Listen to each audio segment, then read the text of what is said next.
السلام عليكم وأسعد الله مساءكم.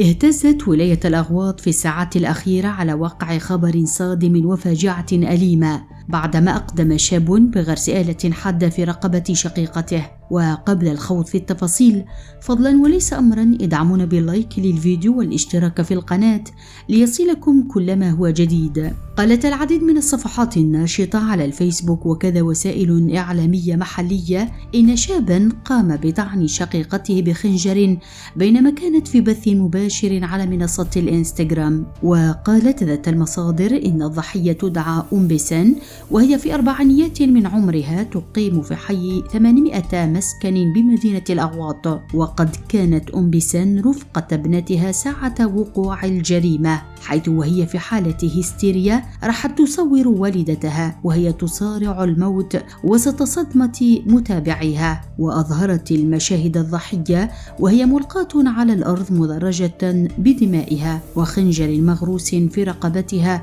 وهي ترفع السبابة للتشهد. وقد تم نقل الضحية إلى المستشفى في حالة خطيرة، فما قالت بعد ذلك صفحات ناشطة على الفيسبوك بأنها تجاوزت مرحلة الخطر والحمد لله.